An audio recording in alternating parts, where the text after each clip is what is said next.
Before we start, there's something important I have to say. I have a correction that I need to make about our last episode. What did you do? So remember when we got to the end and you asked me if there was any legacy of this Pacula episode, and I said I doubt it, and I didn't bother researching it. You mean you hid the dark legacy of the spookiest episode? I even said that I wish that they had put Pacula in one of the Pac-Man racing games or something. And did they? It turns out that in Pac-Man Rally, I think it was, Pac-Man World Rally, you can't play as him, but in the course Ghost Mansion, there's a part where you drive through a room and there's a coffin in there, and Pacula is standing on top of it. That's pretty incredible. He's been redesigned slightly. He's purple now. And the fact that they even kept him. I know. But yeah, he looks exactly the same, except for being purple, and they've also changed his eyes to be like Pac-Man's real eyes instead of like Pac-Man cartoon eyes. That weird sleepy look. Yeah. Everybody has that in the Pac-Man show. And apparently there's also a Pacula episode of the more recent show, Pac-Man and the Ghostly Adventures. Oh no. So he's endured. Which is wild, because why? Anyway, let's start the show for real now.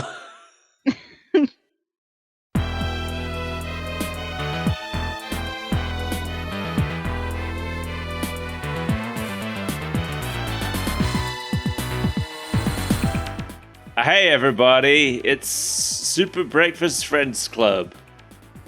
It's that time of the month where darkness reigns and sometimes spooky things happen. Yes, Halloween. Which it is currently. Once a month. I wish there was Halloween once a month. Except I'd go broke buying costumes. Yes, this episode was originally supposed to come out in between Castlevania and Pac-Man, but we had some life issues, and now it's here instead. You know what? Sometimes you're just plagued by mental health issues, and you have to keep on trucking. Let's play the opening to a show. Supernatural things, magic and sorcery, they're back. From out of the gloom stalk your worst nightmares. Ghouls, zombies, werewolves, vampires. You can't be sure what lurks out there in the darkness of night. We're the DarkStalkers! Chiron, intergalactic collector of planets, wants the Earth, and he's going to get it even if he has to wake the undead. He summons Demitri, Lord of the Vampires, to launch a reign of terror, to release a plague of monsters and bring humans to their knees. But other night warriors are on the prowl. Monstrous, awesome contenders with bizarre fighting powers. Immortal creatures locked in battle to decide the fate of the world. It's enough to make your blood run cold. It's a lot of exposition in this one. This is a stupid and bad and crappy opening. It was pretty bad. It reminded me of Mortal Kombat Defenders of the Realm, but like even worse. I don't know. I feel like this show is so bad, I might actually enjoy it. Oh yeah, it's awful. But the opening, it doesn't really have any song. No. It feels like stock music playing over a guy who just over-explains the plot of the first episode to us. The only part of this opening song that's a song is the line, "We're the DarkStalkers," which is awful. It's bad. And every time they say it, every time we hear that part, we get the animation of the logo turning into, what's his name, and eating the camera. Demitri, thank you. Yeah, we see that so many times over the course of this episode. Just the logo transforming into Demitri and eating us. Yeah, I feel violated by it. It's why did we need to see it? Like, I should have counted, but I feel like it happens at least 8 times. Just to really put us in our place. Because it's not just, it happens at least twice in the opening, and then it's every commercial bumper as well. It happens twice. And we get a commercial bumper pretty much right after the credits. Immediately, yeah, almost. So, Darkstalkers, the Night Warriors, as the game is called, or in Japan, Vampire the Night Warriors, was released in 1994. It's a Capcom game, and it was released into arcades. Have you ever played it? I have played one of them when I was going through a big fighting game phase. I've never played any of them, so you're the expert on the game here. The expert. I played like 20 minutes of it 20 years ago. That's enough. That's more than I did. But I'm just saying, between the two of us, you're the expert. That's fair. Because I've never played any of them. But I'm aware of some of the characters, because they show up in so many crossover Capcom things. Mm-hmm. So the game was directed by Junichi Ono, who is known for Captain Commando and Street Fighter EX. And the art director was Akira Yasuda, who was also a character designer for Street Fighter, Star Ocean, Power Stone, and Red Dead Revolver? Okay. I don't understand. But okay. He gets around. Yeah, I guess so. So the impetus for Darkstalkers is that Capcom wanted to make another game using Street Fighter 2's engine. And they sure did. They sure did. Someone came up with the idea for a monster fighting game, and they started development as a game fully starring yokai, which you would have liked more, I think. Yeah. Why we got all these guys? Some of them are cool. At some point, they had the idea of making it a Universal Monsters licensed game, but then they couldn't get the rights. So, Of course not. They're not going to fork over that gold mine. yeah. And now we have this game with their own made-up monsters that are almost Universal Monsters, but not quite. Yeah, they're basically the same. Yeah. We got a wolf, we got a Frankenstein, we got a succubus, we got a Dracula. I'd be way less interested in this if it was a Universal Monsters game, though. And also, we wouldn't be covering this show if it was a Universal Monsters game. True. So thank you, Universal Studios, for being so stingy. They probably do have more life than the Universal monsters would. Yeah. Have you ever seen Creature from the Black Lagoon? It's so boring. Is it? There's a lot of movies from back then are really dull, though. They hadn't really come up with the rules of storytelling through visual mediums yet.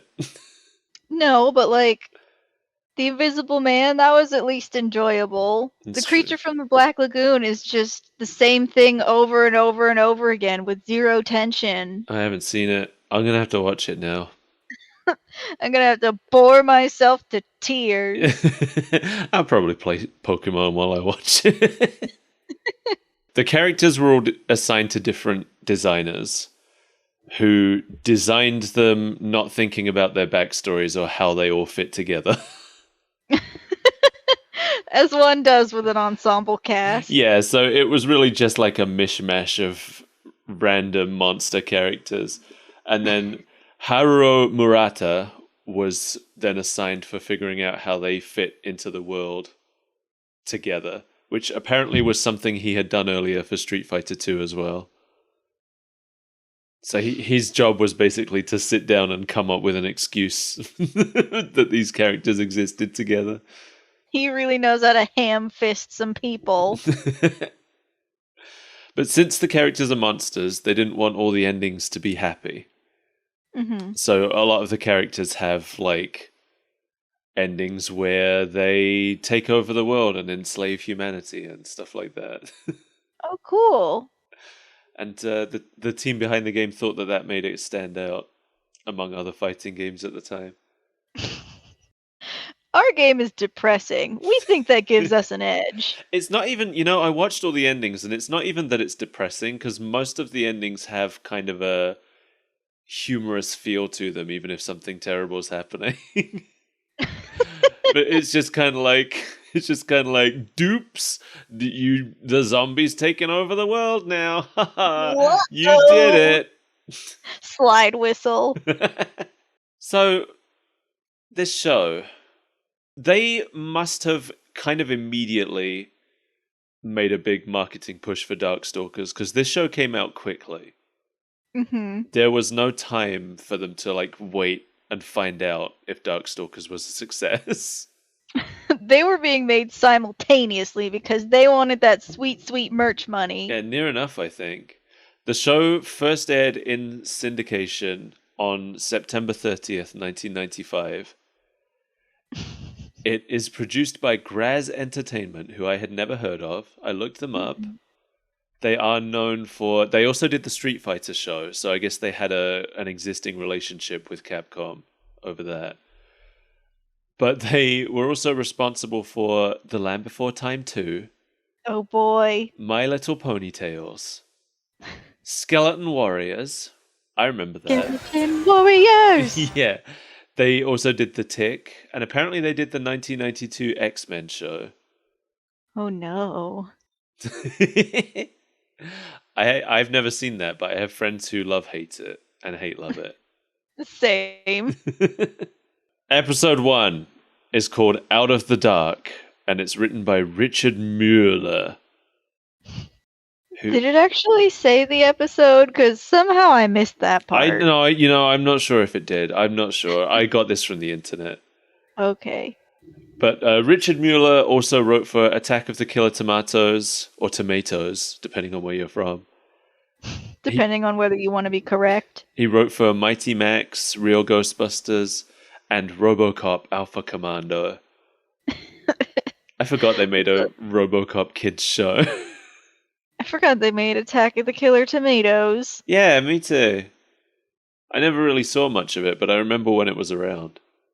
I bet it was a lot of the same thing over and over again. I'd be willing to bet that some killer tomatoes attack. Probably at least once per episode. Yeah, it seems wild that got an animated series. Yeah, why? Why? I guess everything was getting an animated series at some point. That's true. We've watched half the garbage that did. That's true. So, the show opens with Pyron's big old ship entering Earth's orbit. And we can see it fine, but it's apparently cloaked. Yeah, that little orb guy assures us that no one can see us. Yeah, and then to illustrate that nobody can see them, the ship passes by an astronaut who's working on a satellite, and the astronaut reacts to it in no way. I think it would have been better if they had, tried in some way to show it cloaked. Like, give us some dotted lines and visibility or something. Yeah, like, I've seen it done. I've seen plenty of shows do it. Just like a transparent distortion or something. Yeah. In the shape of a ship. Would have been fine. Or better yet, why does that even need to be addressed? Can we not suspend our belief enough to think that there's just an evil guy floating in orbit that... That's true. That's true. I guess we didn't even really need to know that nobody can see him. So here we have Pyron, our main villain. He is played by Richard Newman, who has a huge career. I wrote down some of them. He played Toadborg in Bucky O'Hare. He was both Woodman and Spark Mandrill in the Mega Man cartoon, and M. Bison in the Street Fighter cartoon. He apparently played somebody called Green Croc in Donkey Kong Country. I don't think we've seen that character. Green Crocodile. You know what? I will take that bet. I bet it's not. He also played Golem in Monster Rancher, which is what I mostly know him for, I guess. Oh, I remember that guy. You had one of those. Yeah, I sure did, and we'll get to the show eventually. He is also Moriarty in Sherlock Holmes in the 22nd Century, a show that I always forget existed. Yeah, I always forget just how many Sherlock shows, animations, everything there are. I know. And apparently he also played Bear Hugger in Punch-Out for the Wii. Bear Cool. Hugger's the Canadian opponent. He would be. Yeah. But what was most interesting to me here, and most pertinent, I think, to this, is that, so, I probably should have said this up front, but this is the Darkstalkers Western cartoon. There is also a Darkstalkers anime. We flipped a coin to decide which one we were going to cover, and it came up the Western version, and we both realized that that's the outcome that we had wanted. We knew that the anime was going to actually try, and that's not in the spirit of our show. But Richard Newman here, the voice of Pyron, also appears as a character in the Darkstalkers anime, apparently. But not as Pyron? Not as Pyron. He plays somebody called High Priest. Okay. I assume not a very important character, but still. But he's still there. Yeah, nice that he got in both. Pyron explains that he last visited Earth 4,000 years ago when many intelligent, magical, and superpowered races inhabited it and worshipped him. Those are the old races. And he's disgusted now to arrive back and find it swarming with basic bitch humans. I just love that his little orb friend asks if he's going to kill them, and he's just like, No, I can't. I know, the delivery of that really made me laugh. it was very good. Yeah, and he doesn't explain here why. He just says the arrangement must be perfect. Yeah, but they do kind of spend the entire first episode touching on it, dancing around it a little bit. Yeah, it never really makes sense to me.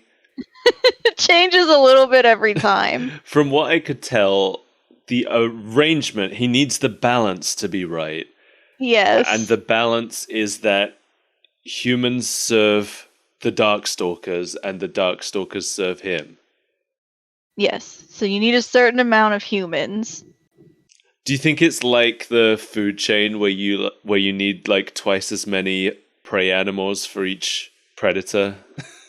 I guess, but it seems like a lot of those Darkstalkers, like, they don't eat people. It's Some of them. It's very confusing. Some of them do. Like Dracula, he eats people, but what's the British rock zombie gonna do? Probably needs some brains. I think he's Australian, actually, but he sure sounded British. But he had, yeah, he sounded British, and didn't, like, the ship thing he explode out of say something about Britain? Maybe. I know I I was looked fully it up. expecting it to be an Australian too, but Yes. he sounded British, and he just had a full Union Jack on his leg instead of the Australian flag. I also definitely came away thinking he was British, but I think I looked it up and it said he was Australian. And they do pick him up from Australia. But it was definitely, I thought, implied that he was visiting On Australia. tour. Yeah, exactly. Yeah. So I don't know. But And it would make anyway, more sense if he was British because of the British punk scene and all that, and that's kind of what he is. exactly. Whatever, I hate him. Would it surprise you at all to learn that Pyron's backstory here is entirely made up for this show? Not at all. In the game, Pyron came to Earth 65 million years ago and just kind of went to sleep at the bottom of the Atlantic. Hmm. And then at the start of the game, he wakes up at the bottom of the Atlantic because the time is right for him to consume the planet. Oh, it's Lavos. Yeah, basically. I didn't think about it, but it absolutely is.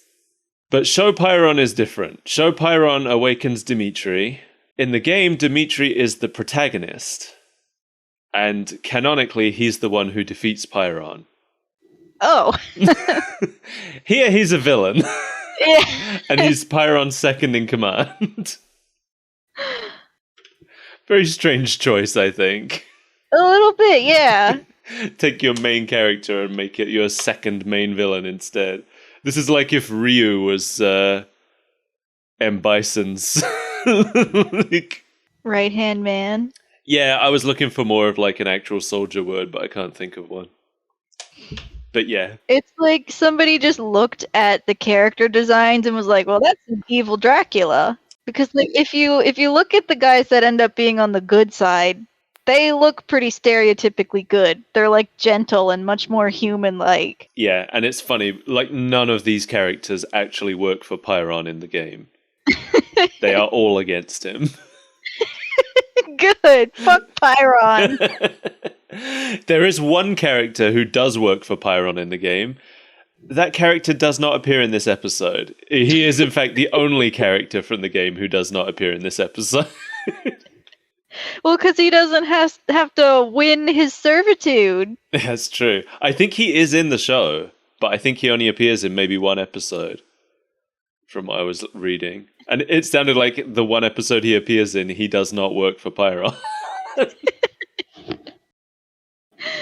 He's moonlighting. Pyron wakes up Demitri from some kind of slumber, and Demitri wakes up, he's mad about the sun.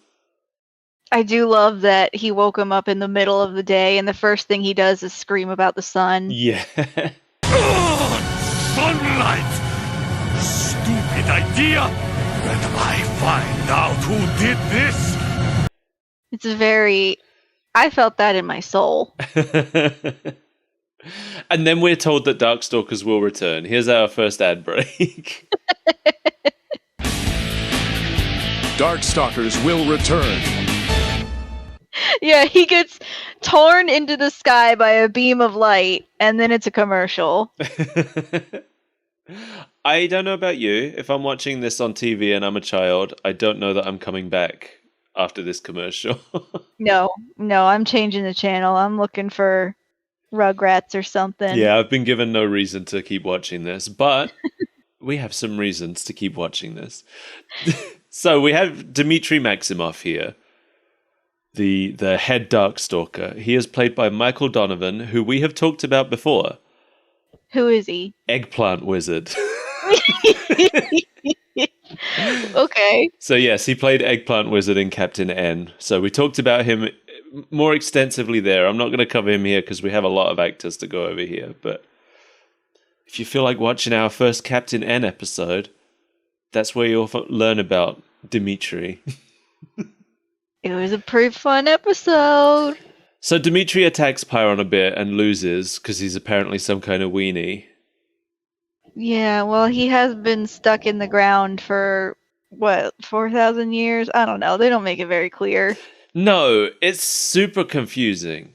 In the game, of course, he has not been stuck in the ground at all. He's just been living life. Mm-hmm. I think his whole thing is that he wants to become the grand head vampire, and he has to challenge somebody else to do it. I think he has to challenge Morrigan's dad to do it. Mm. But then Morrigan's dad dies, I think, before the beginning of the game, so he just kind of becomes... Or I think maybe Morrigan takes over her dad's role. So, Power vacuum. so Morrigan is like Dimitri's main rival in the game. Is she a Dracula? I thought she was just a succubus. She is a succubus, but they, I guess, are like rivals in power for the beasts of For hell the or Dracula whatever. throne? Maybe it's not specifically a Dracula throne. Maybe it's more of a bad demon throne. The Bad Boys Club. Yeah.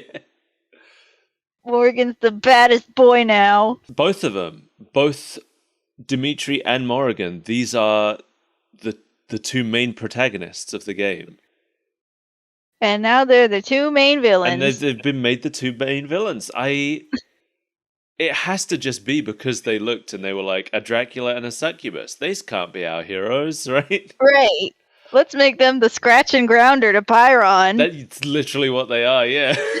Because in the game, Demitri is still kind of evil, but he is the hero. He does save the world from Pyron. Mm-hmm. Morrigan is not evil. Morrigan's more on the side of good, but her personality is basically just hedonist. Bitch. No, she's just like she just does what she thinks will be fun. And I can get behind that. it just so happens that saving the world is fun for her. So. Well, it's better than whatever was on TV because they're playing Darkstalkers. So they wake up Morrigan too. She wakes up in Scotland, raising up out of the ocean on a stone pillar for some reason. Like the tallest stone pillar ever rises from the ocean. Yeah, she doesn't know where she is or what year it is. As she's being whisked away by Pyron's tractor beam, she shouts, Who are you? What are you doing with me? Why am I even asking? I guess I'll find out. Yeah, It was like the weirdest delivery. like I was mad about it, quite frankly. It's like if you're going to be that kind of cheesy show where you have your character yelling into the void, don't have them also address it. Yeah, it's the kind of thing I felt like it would have been funny in a different show. Mhm. A show that is more meta, more self-aware than this is. Yeah. But this is Darkstalkers. This is Darkstalkers, and it felt out of place and strange. There were a couple lines that felt out of place because, like, it's a clashing of moods. Yes, agreed. It's like it doesn't know whether it wants to be Batman the Animated Series or like... Freakazoid. Yeah, yes, exactly. Morrigan Ainsland. I don't know if that's how it's pronounced, but that's how I'm pronouncing it. She is played by Saffron Henderson, who is known for playing Goku in the original dub of the original Dragon Ball. Cool. And she also played his son Gohan in the original Dragon Ball Z dub. She is also Lucrezia in Gundam Wing, Sachiko in Death Note, Tara Duncan in Tara Duncan. The Tara Duncan? I don't remember what Tara Duncan is. No, I have no idea. So Tara Duncan is a French animated series based on a novel series, which I have never heard of, but which came up when I searched for information about this actress. I don't know what it is. It seems to be kind of Sabrina adjacent. Cool. She also played Oxnard in Hamtaro. Oh, yeah. I did notice something that I appreciate about this show. I want to give it its dues for this. They tried very hard to give every single character the appropriate accent for where they're They from. did. Even if it fell a little flat and we had some Arnold Schwarzeneggers, they tried. They did try. Yes. Did they succeed? No.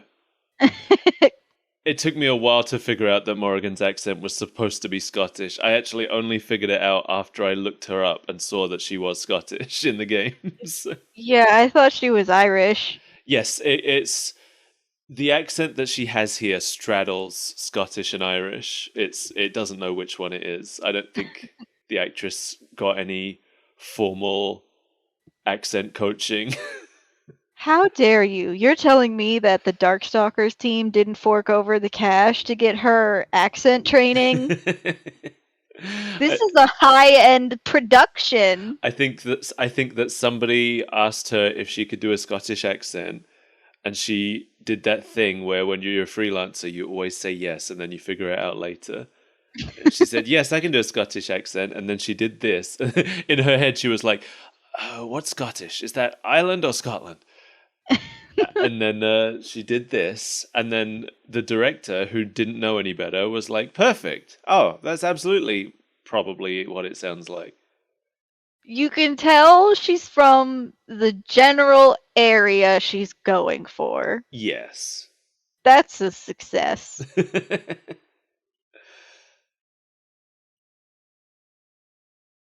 So, I was actually surprised that they called her a succubus in this show. Yeah, because then what if children look up what that is? Right? They might learn something. Yeah. Like, how do you learn about a succubus without learning about what they do? But they fight a little bit. Morrigan and Demitri, they go at it. They fight for a very long time, and Pyron was just gonna let it go on until the orb yelled at him. Primitives. Those primitives will wreck this ship if you don't stop them. That orb, man. Such a buzzkill. Also not from the game. Just an orb invented for this show. Just the Deus Ex Machina orb. Yeah. It's the voice of the writer orb, I think. Because that's what the orb is, just here to explain. It's just here for exposition. Yeah. The orb exists either to explain or to be explained to. We don't even know his name. No, it doesn't have one as far as I can tell. It's just called Computer. It's played by, it doesn't even have its own voice actor. It's played by somebody who plays someone else in this episode. So I'll get to that when I get to that. But yeah, Morrigan's personality also is completely different. Because like I said, in the game, she's just a playful hedonist. Yeah. Who's Now fighting she's for a fun. bitch. She's just villain lady. That's all she is. There's nothing else to her. It's just like, this one is evil and female. You can tell she's evil because she has bat wings. So when they're arguing, when Pyron's like telling them what the chain of command is going to be, Morrigan, there's one part where she screams "never" and she like slides off screen with no animation as she says it. It's so good. It really made me laugh. And then like he's yelling the chain of command at them and she cowers in this like really weird way. Because she like cowers into him. There were some animation choices made. Yeah, I can't even describe the way she cowers, but anybody listening to this, like, do yourself a favor and go watch the episode and look at the funny cowering that she does. Waste 24 minutes of your life to watch her cower. So, the chain of command is going to be Pyron at the top, and then Demitri, and then Morrigan. And then whoever else. We're not told what the chain is after that. Yeah, everybody else is unimportant because they aren't as attractive. Yeah. So the first character we see is John Talbane, the Wolfman. But we don't really get to see him. He's just kind of here for a second. Yeah, he's out hunting a deer, and then they try to beam him up, and he hides from it.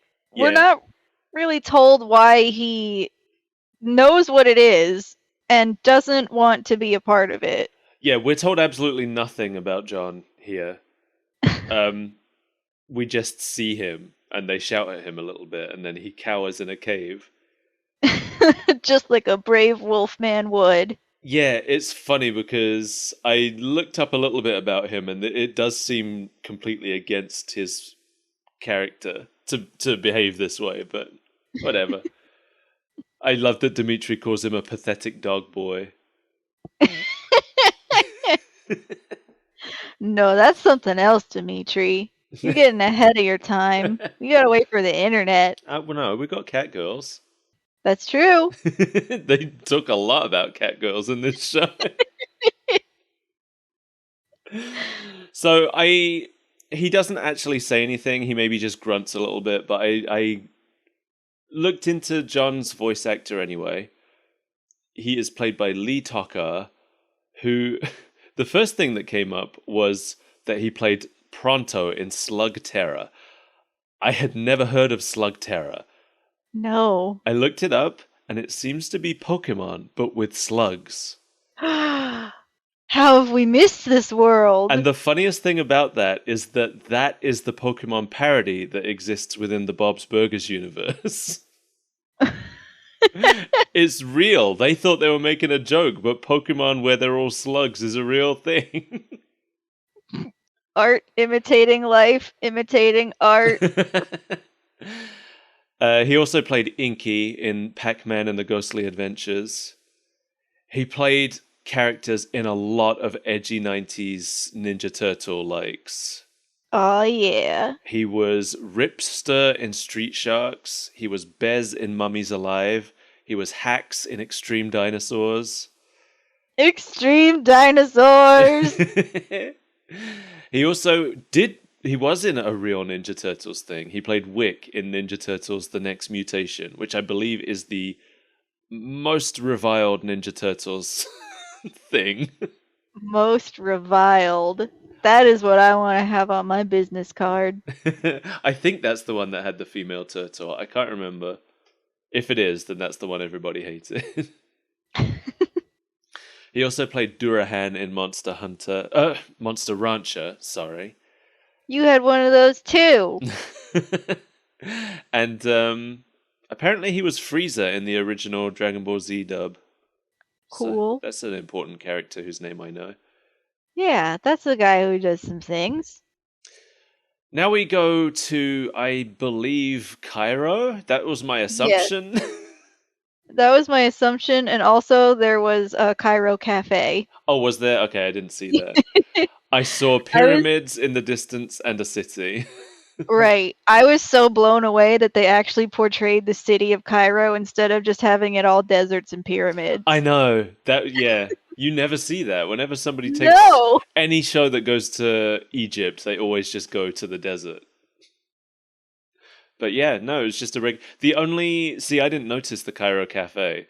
So the only indication I got that this wasn't just New York City was the fact that there were pyramids in the background. But the sky beam shows up and it tears up the road and pulls a big pyramid into the middle of the city.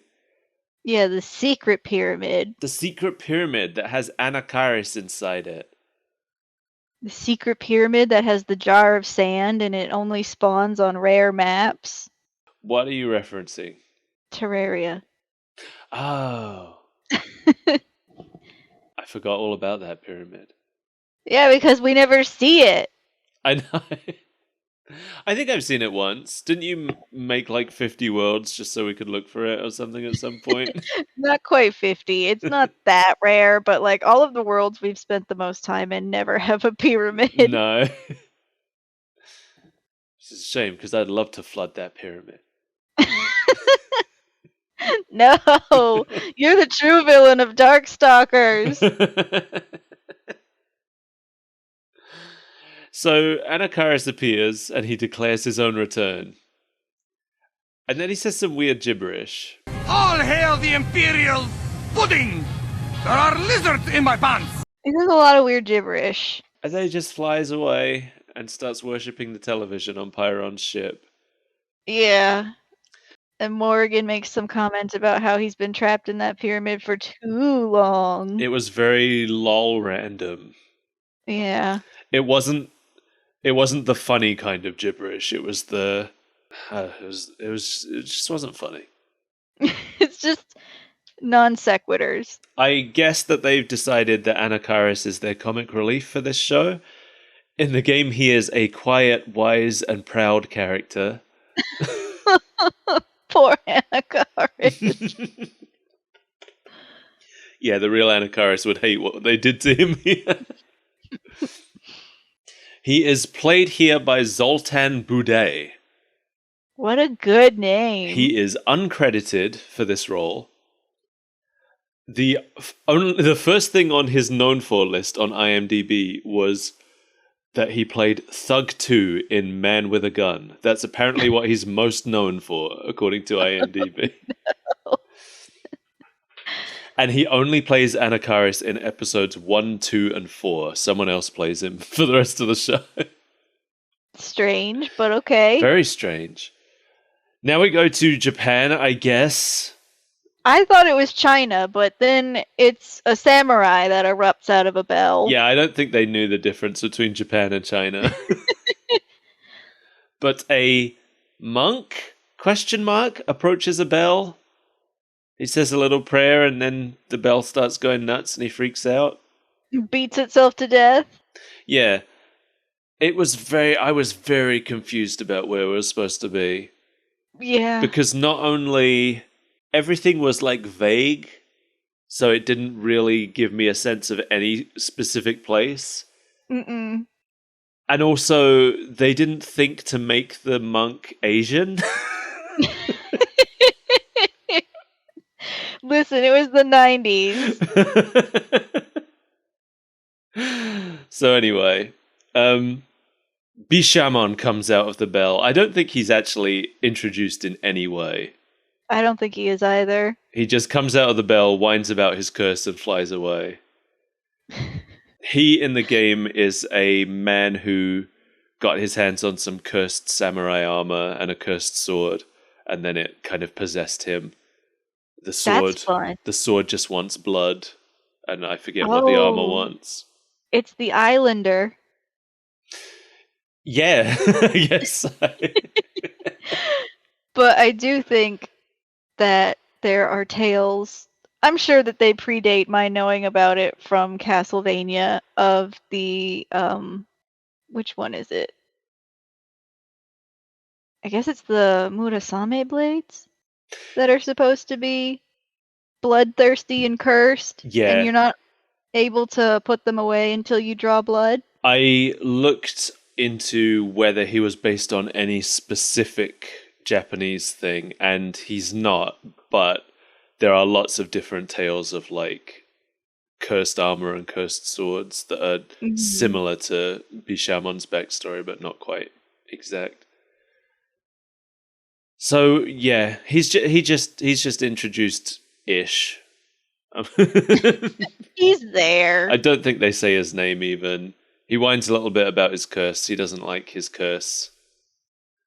Because a lot of times we find out their names when they are hesitating to be beamed up, and Demitri comes down and he's like, I thought we were best friends, Felicia. Yeah. Felicia's the one he talks to the most, I think. Yeah, he follows her everywhere. He shows up at that little boy's house. He's always had a crush on her.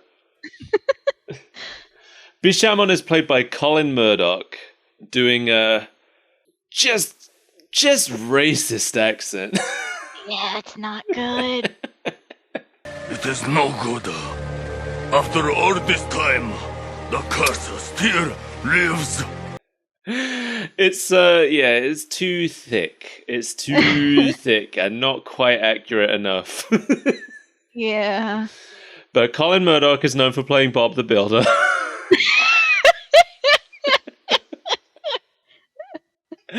In the 2015 US Bob the Builder show. He also apparently played Cutman in the 2019 Mega Man show. Well, I guess he's just always been there to get his cut. Oh, I get it. Now we go to Australia. Where a British zombie lives. Right. So here's the thing, right? This is Lord Raptor, the British zombie. Uh-huh. He is in a crashed plane that says it has a tour date on it from 1970. So clearly he was on tour. He wakes up and he flies away into the sky, and he's like complaining about how he missed Woodstock. If he crashed in 1970, he already missed Woodstock. Maybe he's still upset about it. Lord Raptor, played by Scott McNeil, who also plays Anakaris for most of the show, but not this episode. He also played Piccolo in Dragon Ball Z. He was Deadeye Duck in Bucky O'Hare, which was my favorite character from that show. He plays both Dr. Wily and Proto Man in the 90s Mega Man cartoon. Whoa. And he plays both Ken and Blanca in the Street Fighter cartoon. He was Hack in Reboot, which is one of the things I most know him for. But he is also Suezo in Monster Rancher, which is the other thing I most know him for. I like this guy. I really liked him as Suezo. We don't hear much of him as Lord Raptor in this, but I like to think that I would enjoy it. He'll be back to darken our doorstep. Though, you know, if Lord Raptor is supposed to be Australian, that wasn't an Australian accent you were doing, buddy. That was British. Bloody marvelous. I might have known. Listen, we Americans have a very difficult time telling the two apart. I mean, I don't make things easier.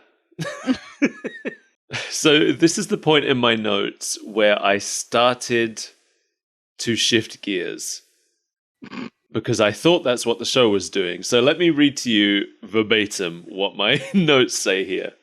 Mm-hmm. Now that Pyron has a small army of characters who do not work for him in the game, wait, never mind, I guess they're still gathering them. Yeah, now they're just getting the difficult ones. Yeah, I really thought we were done gathering his army of characters because we just had a few in what was essentially a montage. Yeah. So once that montage was done, I thought, okay, now we can move on to other things. But no, they are still gathering people. But yes, I knew better. we are now on to the ones who... No, I want to say that now we're on to the ones that he fails to get, but the very first one he tried to get, he failed to get. So why was John first if they were going to group them like this? I don't know, because he's the most special. He is pretty special. He's also the only one who doesn't have any lines. So... I'm pretty sure he howled a no or something. Like a Scooby-Doo type, no! Maybe. Yeah, I think you're right, actually. So they find a Frankenstein on a movie set for some reason. Yeah, he's just chilling there. Like, he's been there his whole life. It sure seems like he was inactive, being used as a prop. I guess, but he moves the second he's on screen. Does he? I thought he was just standing in a prop room. He was, but I just thought he kind of did that for fun, Maybe. Like I guess there. because, almost immediately, he's like, I don't belong here.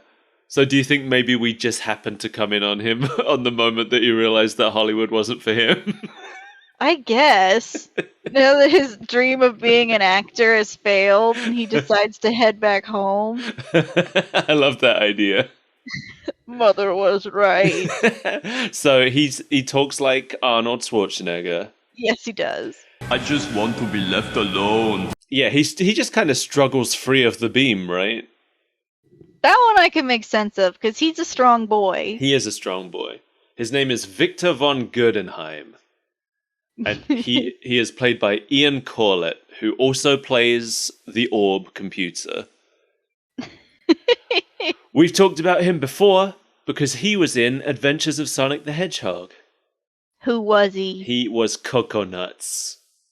Oh, the crazy monkey? The crazy monkey. Very different voice. Yeah. He's got some range on him. So good job, Ian Corlett. I enjoyed your performance as Coconuts. Not so much as Victor, but He didn't give us much to love about him in this show. I don't think it's his fault though. I don't think it is either. It's a shame because Victor seems like he's a fan favorite character that they are not doing justice to here.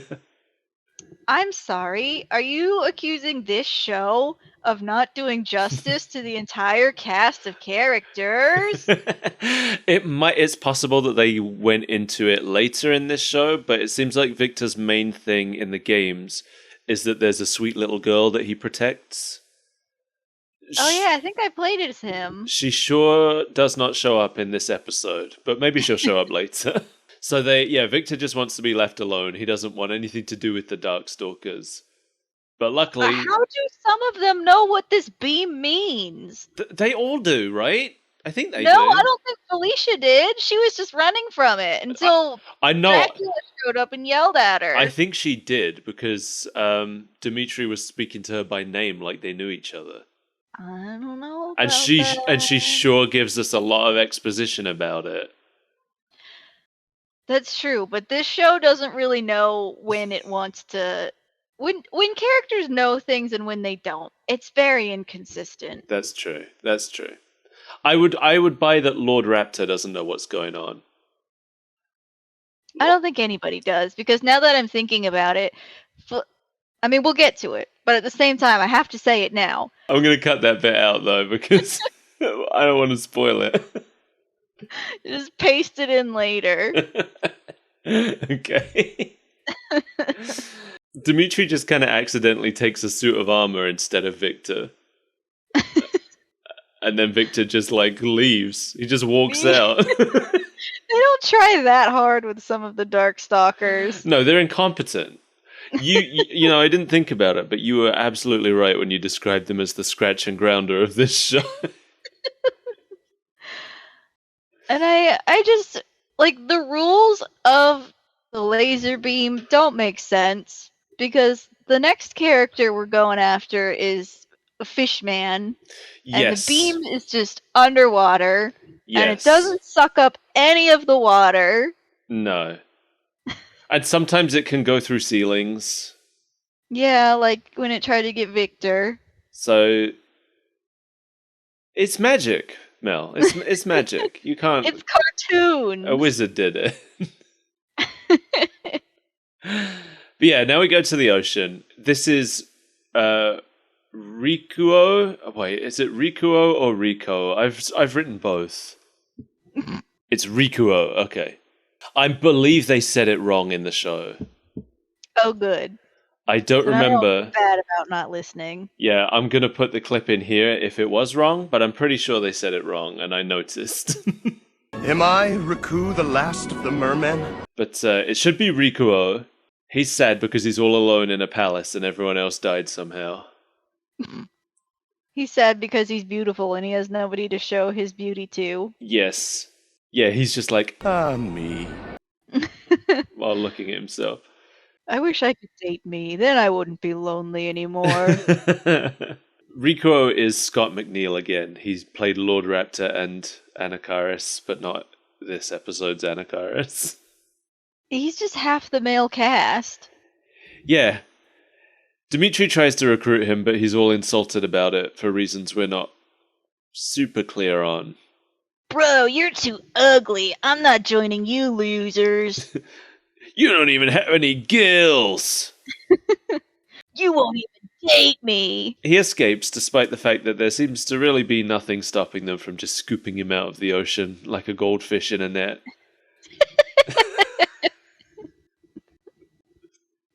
I think Dimitri's just tired at this point. So they move on to the big feats. Yeah, there's an entire community of big feats. There sure is. In the game, Bigfoot is called Sasquatch. I guess they figured that kids wouldn't know what Sasquatch is, but they were fine with succubus. The children know what succubi are because they visit them at night. Bigfoots aren't real. The Western animators really did not know how to interpret Bigfoot. No. He looks extremely different and very awkward compared to how he looks in the game. He's quite cute in the game. Oh, I'm looking this up now. I have to know. Yeah, I liked him. He's goofy and funny in the game. I like him. He's great, right? Why did they put those brown tufts, like, make them horns? I don't know. I don't know what they would... It's the eyes for me. It's the eyes that really got me about this cartoon version. Mm-hmm. But yeah, it's not the same character. It's lost all of the charm. And also, they just, like, drew the whole tribe of them exactly the same. Yeah. In the game, you do see other members of Bigfoot's tribe, but they each look different. As people in a society would. Yeah, and there's, like, some really nice designs for them. I liked them. There's, like, a big one, and there's a bunch of tiny ones. Here, they just all look the same. Some of them are slightly smaller. But, like, the child ones, they don't have any different proportions or anything.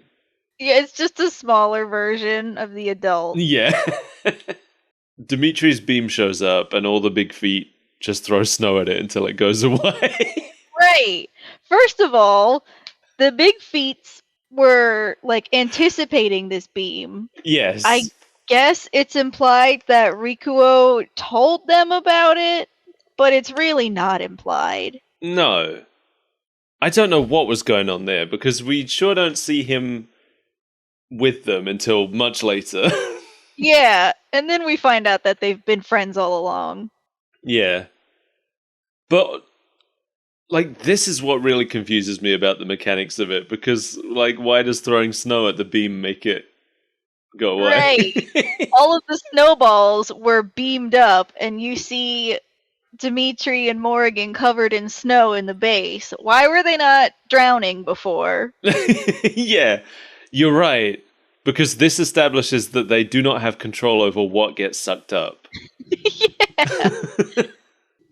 This show is garbage. This cartoon for children doesn't have any consistent physics. Do you remember the Invader Zim Christmas special? Where No. there's after the commercial break, there's one. It's a robot snowman that's telling the story to these children, and after the commercial break, it comes back, and this one girl is like complaining about the logical implications of it, and like how the mechanics of Zim's Santa suit don't make any sense, and so she asks all these questions, and then the snowman just stares blankly at her for a couple seconds, then just with one hand picks her up by the head and slides her under the bed and continues telling the story to the other kids. It's so funny. Bigfoot is played by Dale Wilson. He played Bruiser in Bucky O'Hare and Cell in Dragon Ball. Sorry, I've written Dragon Ball and I almost said that. Dragon Ball Z. So Morrigan, this is where Morrigan goads Demitri into destroying the big feats, right? She's trying, yeah. Yeah. And Pyron has to come back and be like, no, I told you we can't just kill everyone because that would be too easy. I need a complete set of Earth action figures.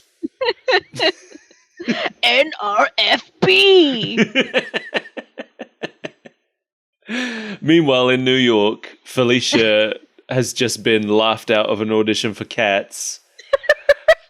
No, that's not a joke, by the way. That's what has happened.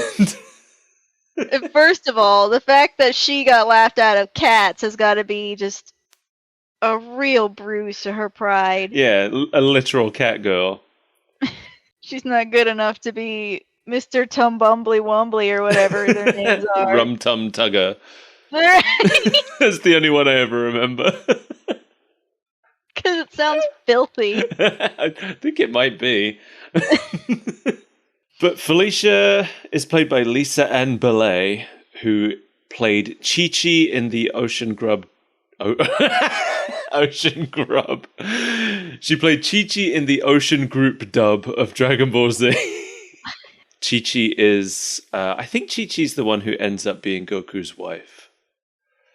And she played Cammy in the Street Fighter TV show. She would. She's a lot more covered up for this show. Felicia, I mean, not Lisa Ann Belay.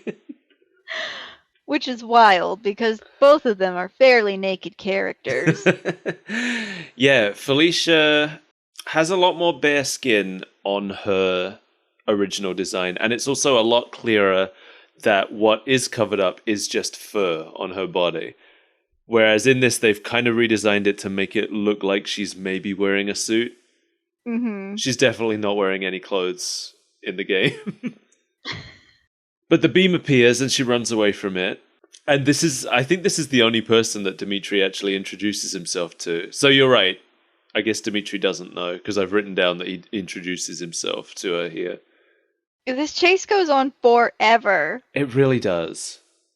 She decides that she needs to run to the sorcerer. And she turns into a little kitty cat.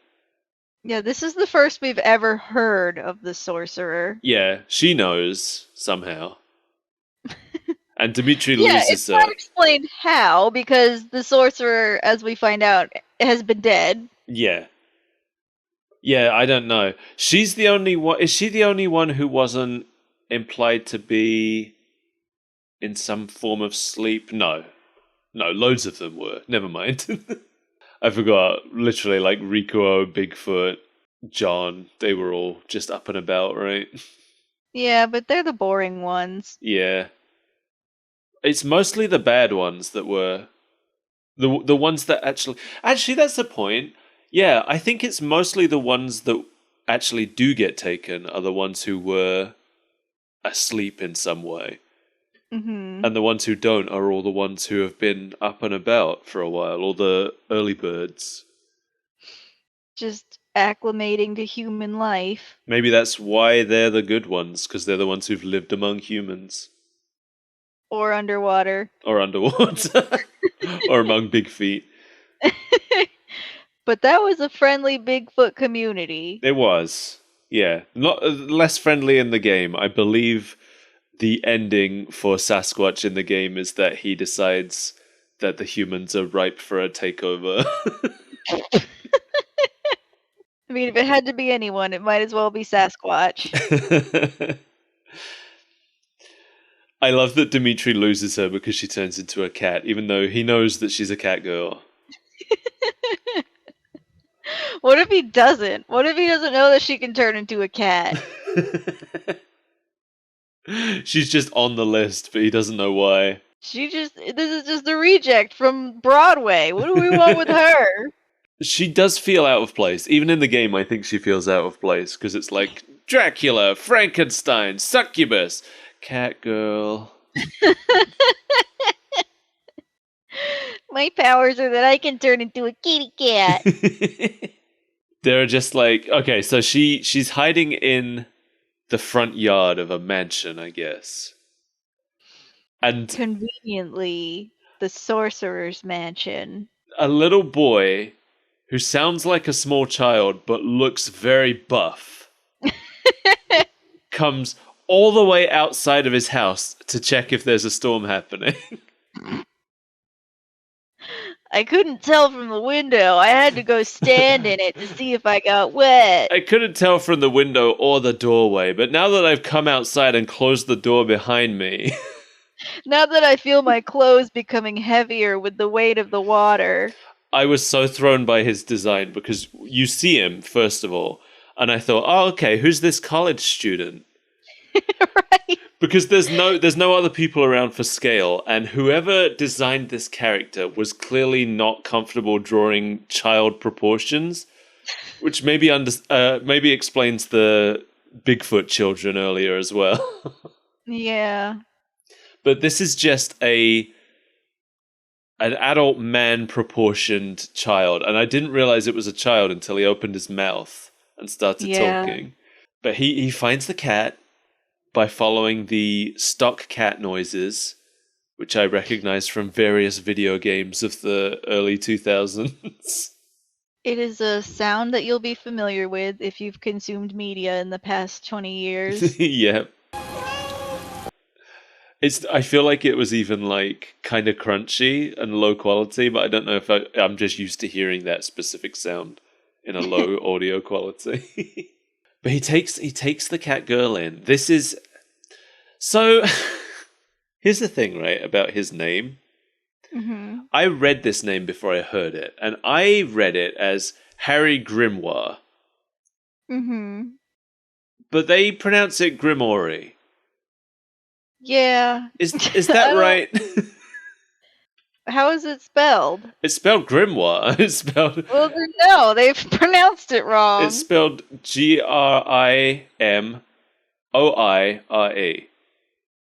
Yeah, that's the word grimoire. Yeah, but they call him. They say Grimoire every single time. They say Grimoire. He is played by Kyle Labine, who also played a kid in the Street Fighter cartoon. And he played Evan in the Monster Blood episodes of Goosebumps. Whoa! Too scary. I'm sorry. Well, hold on to your hat, because he's mostly known for being in various horror things. Like what? He played Bill Freeberg in Freddy vs. Jason. He played Teen Party Guy in Halloween Resurrection. And fairly recently, he played Deputy Hobbs in Scary Stories to Tell in the Dark. Oh, I've seen that. Yeah, so he just kind of went on to be a horror guy. I love that for him. He never plays important roles from the looks of it, but... No, and he's never in any of the important movies. No. But... So Demitri somehow knows that she was near a sorcerer when she disappeared.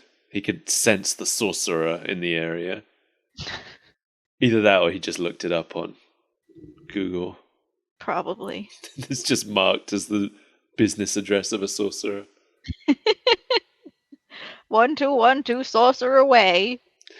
And then I'm not sure, like, does time pass? Is it the next day? Yeah, I guess they go to sleep, and then he wakes up, and there's a scantily clad woman in his room. Yeah, which you think he'd be excited about. But he just doesn't want his mom to know. And Yeah. it also sounds like this has happened before. Yeah, that's what he implies. First, he thinks that Felicia is crazy and says, I'm sorry you think you turn into a cat. and then somewhere further down the conversation, he's trying to rush her out because he says, My mom gets mad if she finds strange cat women in my room. Yeah. and this is where you can tell that it's trying really hard to be funny, but it doesn't land. No, it's this whole scene, man. This whole scene really. This is the best scene in the episode because it's the worst scene in the episode. So Felicia was looking for Elijah Grimoire, Harry's great-great-great-grandfather who died before the Civil War, apparently. I don't know how Felicia knows this. Felicia was born in 1967. Well, there goes my theory that she's somehow an ancient, undying race. I guess that also precludes... I mean, maybe she's older in this, but in the game, she was born in 1967. Harry said the house has been in his family for 300 years. That threw me because I was like, America's not that old, is it? But it isn't. But I guess people from Europe were already building in that area. Building giant McMansions. Yeah, in the New York area, which I guess was known as New Amsterdam at the time. That does sound like something your people would do. Hey, it wasn't my people, it was the Dutch. True. It was Steve's people. Steve! And I love, like, he tells her, like, oh yeah, that's my great-great-great-grandfather, and he died before the Civil War, and she's just like... Sorry, but sorcerers don't die. Like, I'm sorry you think your great-great-great-grandfather is dead, but that's silly. Whatever, nerd, you're wrong. And then he's just like, who are you and what are you doing in my room? And then she says, I have no choice. I have to trust you. I'm a cat woman. Can you imagine that reveal?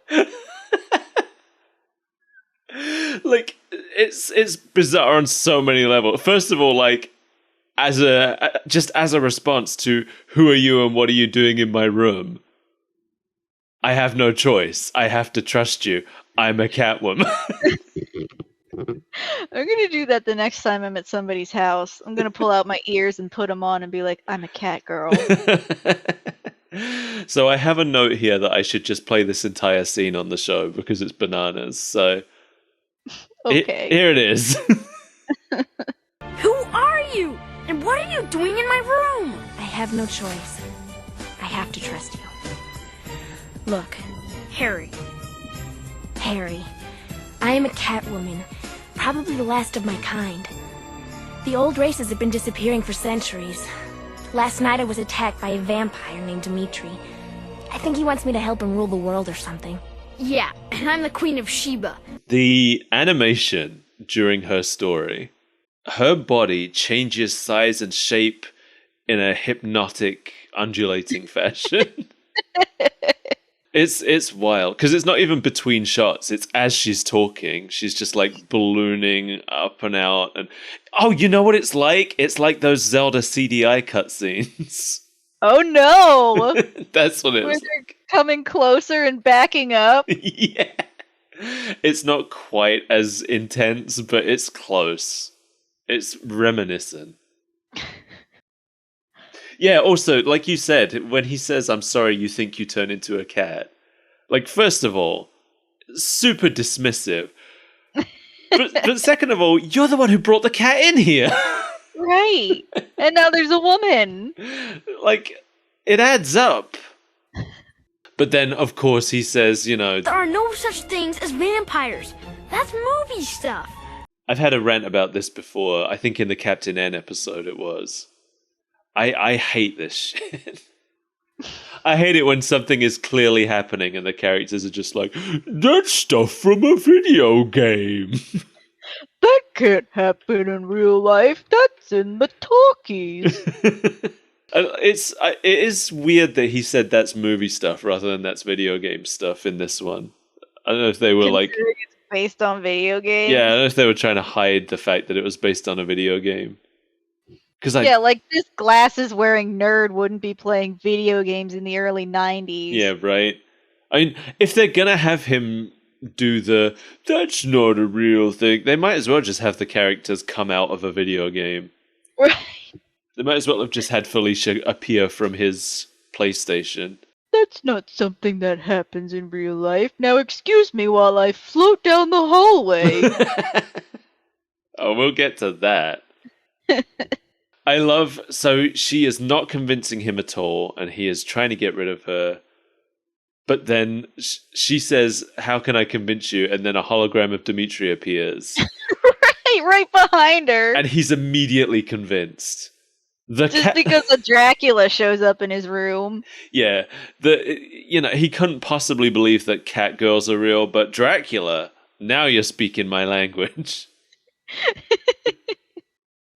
When one of those things is real in real life, and it's not the Dracula.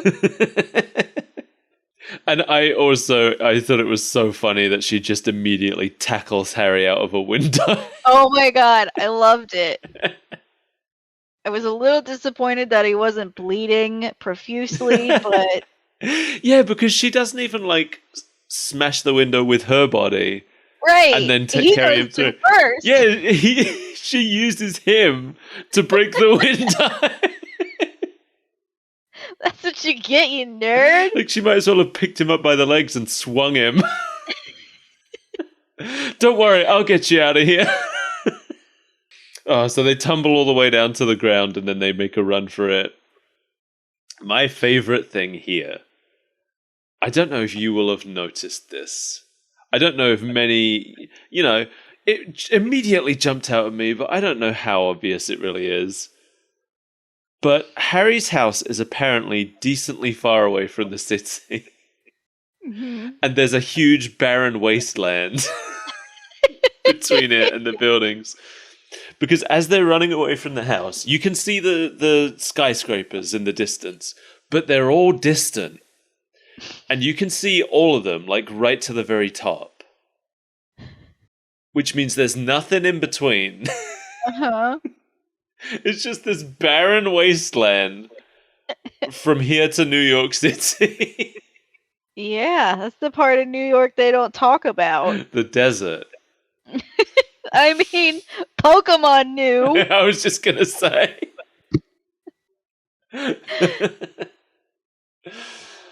Meanwhile, in space...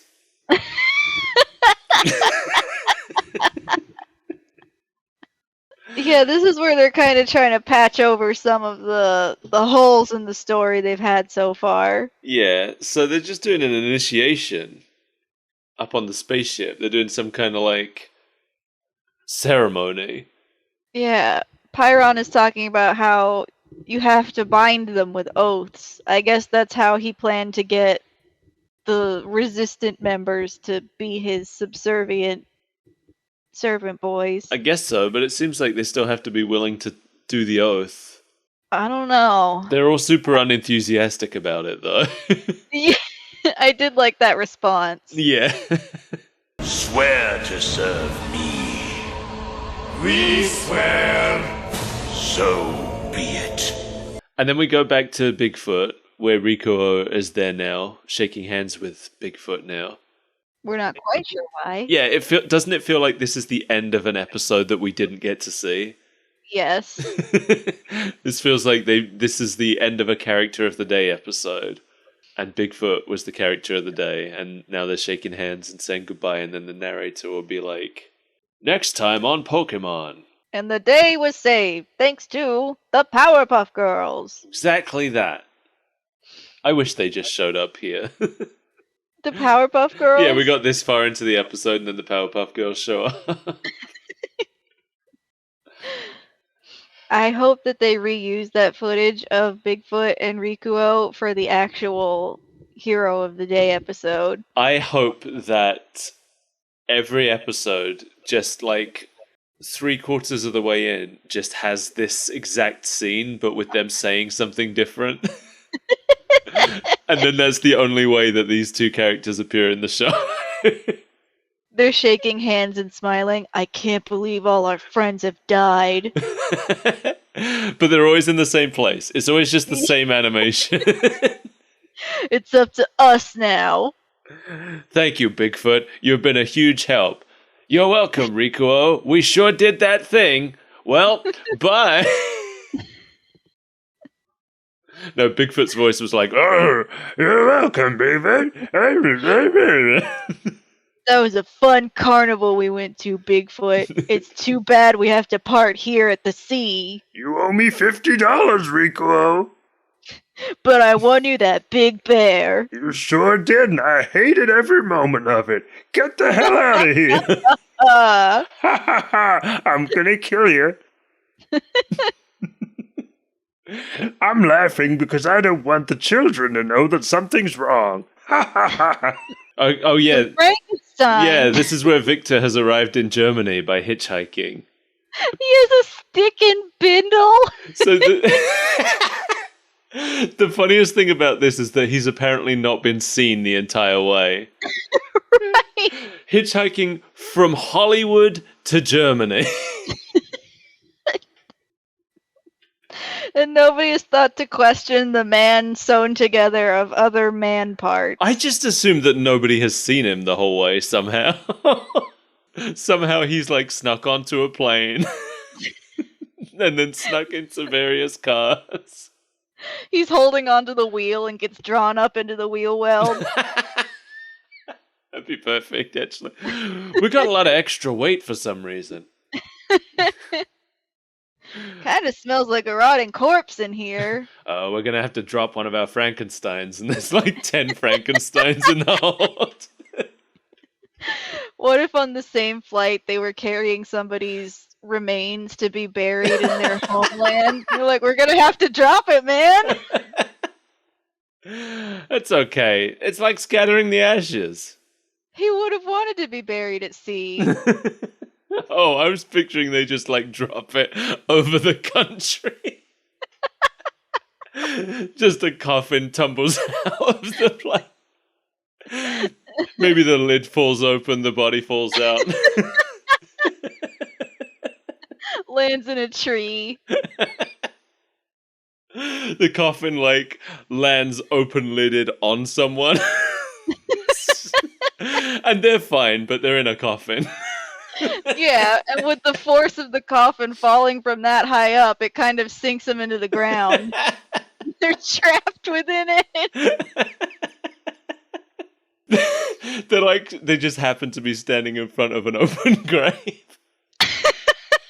And they hear like a whistling and they turn around and the coffin comes down at such an angle that they end up in it and then it goes into the grave. It's too stupid. And yet not stupid enough for this show. Meanwhile, Grandma's body lands on somebody's roof. Like a Breaking Bad pizza.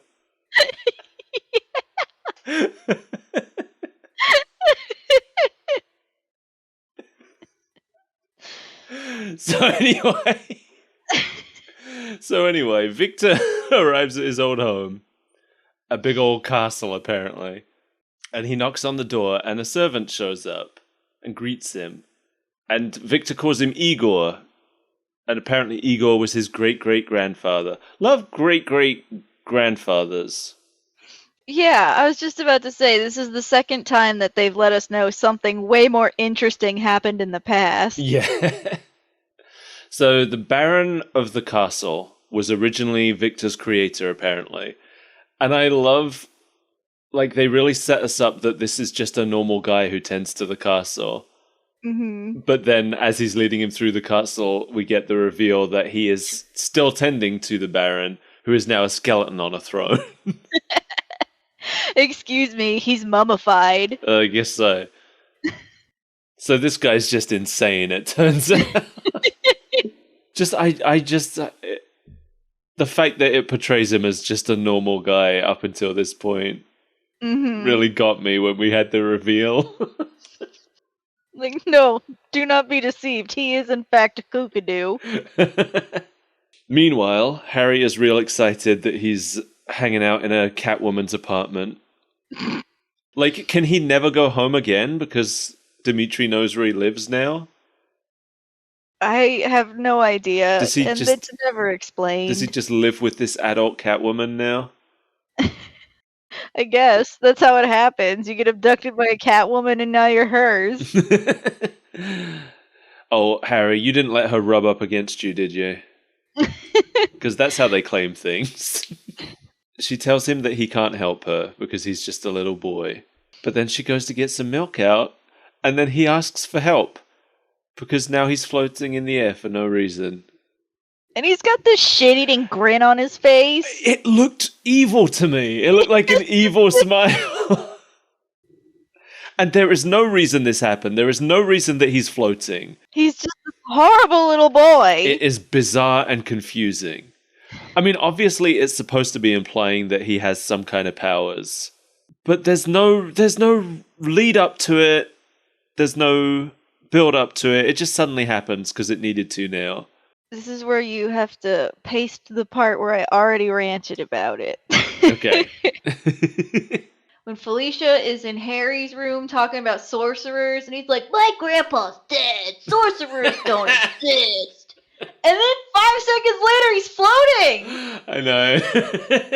I hate it. I don't like it. I'm not a fan.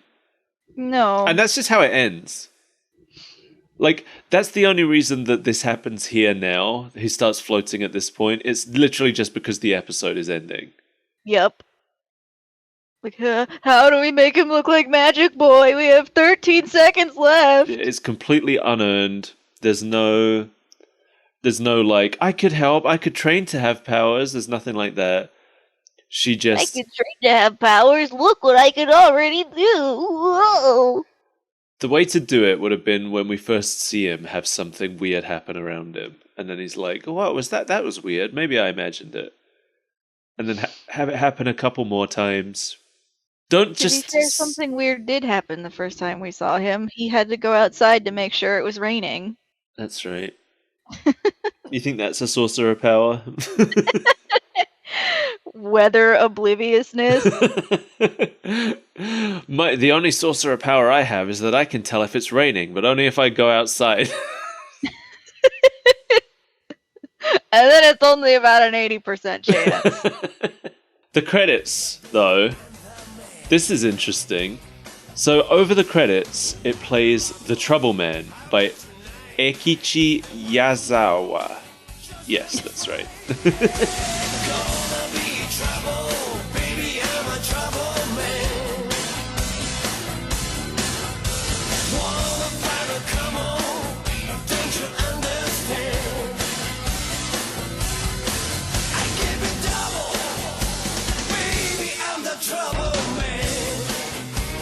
I'm really confused about this because Why? It was my favorite part.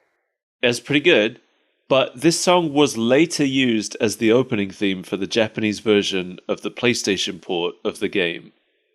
And it's also used as the end credits theme for the anime. But this is its first use in the franchise. Is this part of the legacy of the Darkstalkers cartoon? Maybe. It seems so strange to me that this song that went on to appear in both the game and the anime first appeared here in this show that seems to have no respect for Darkstalkers. I'm going to assume that they were asked by Capcom to include it, but I don't know why they put it here first in the US TV show when it's not in the US version of the game. It's only in the Japanese version. So I don't know. I'm baffled by it. But you know, But I love it. it is what it is. And this song is the most accurate Darkstalkers thing in this whole show.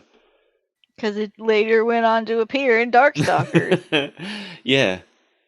But, legacy-wise, I think that might be it, if you count that. Very unlikely that there are any other references to this show. With Mortal Kombat Defenders of the Realm, we did have some legacy stuff because it had been so long that the newest game in the series actually made some little references to the show. Mm-hmm. But the thing about Darkstalkers is that it's essentially, I don't want to say dead, but it's dormant at least. Much like Demitri at the beginning of this show. Mm-hmm. A handful of the characters make appearances in other Capcom games pretty regularly, but the last actual new dedicated Darkstalkers game was in 1997. Wow. Yeah. They apparently keep saying Darkstalkers is not dead, but not doing anything.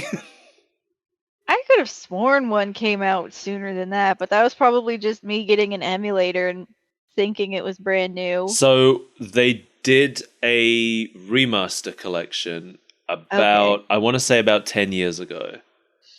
And they said that if it did well, then it would lead to a new game. I guess it didn't do well. It did not do well, yeah.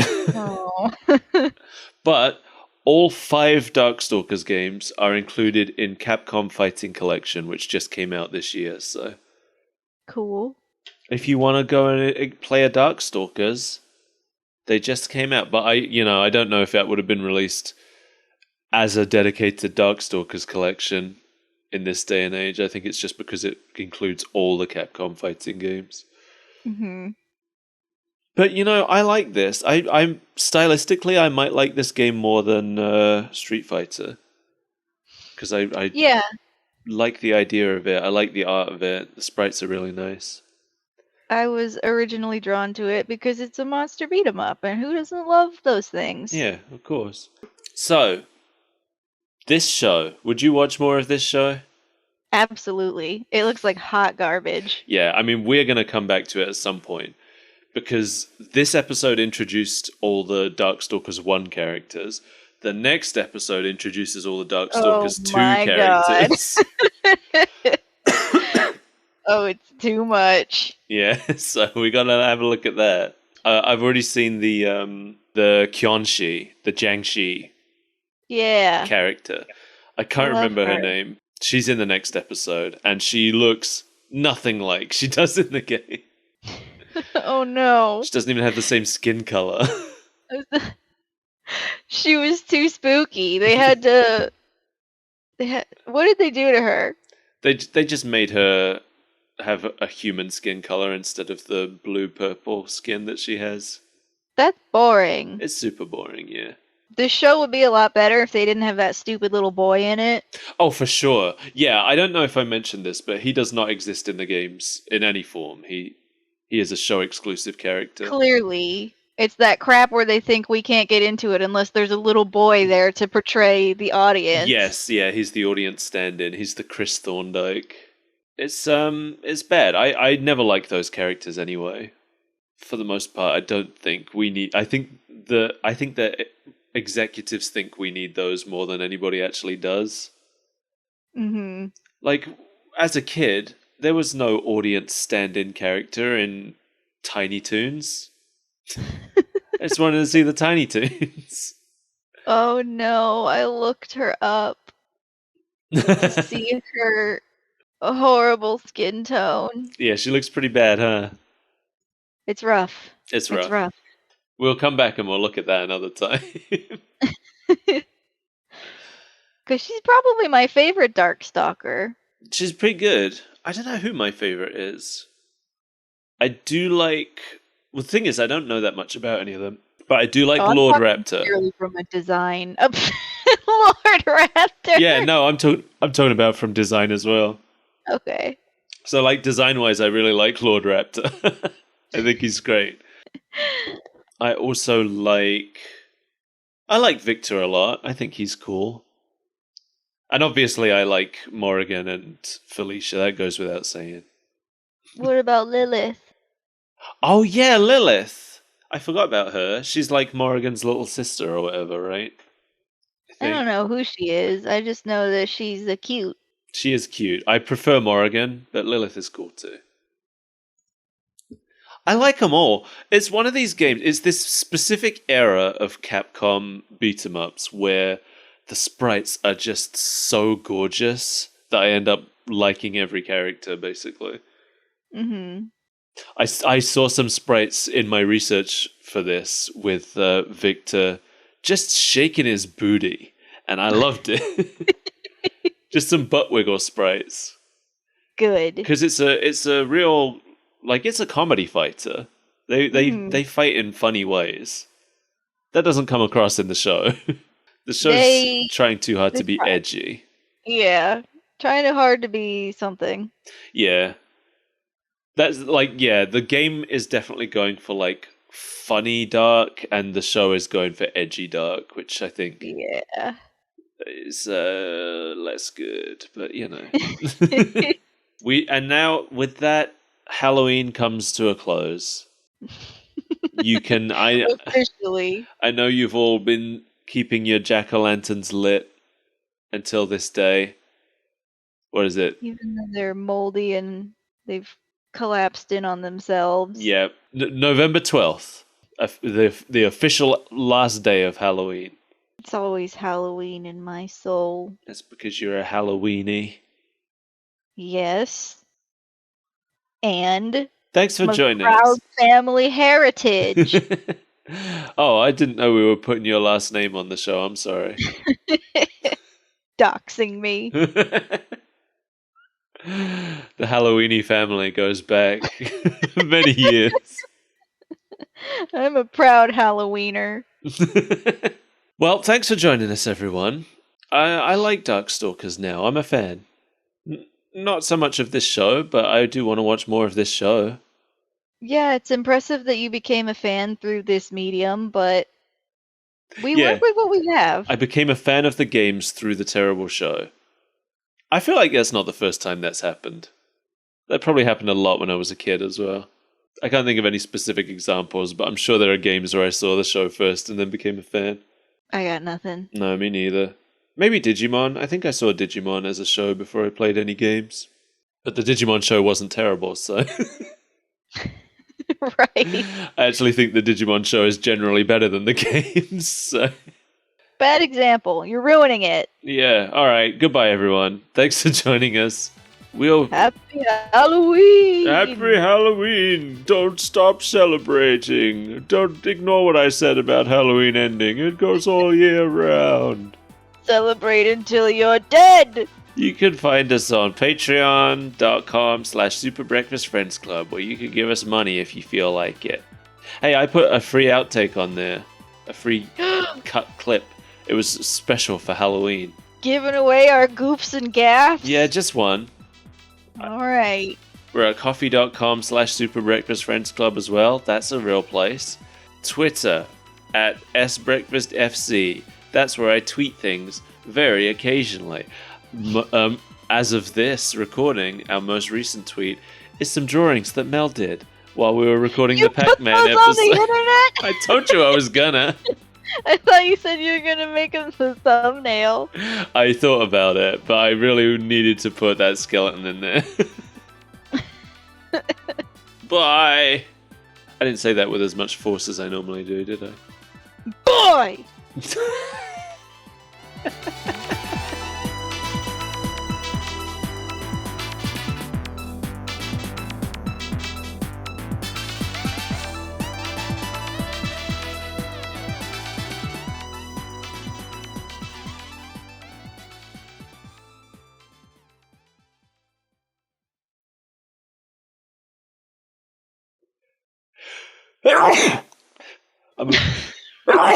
Sorry. You ruined the show.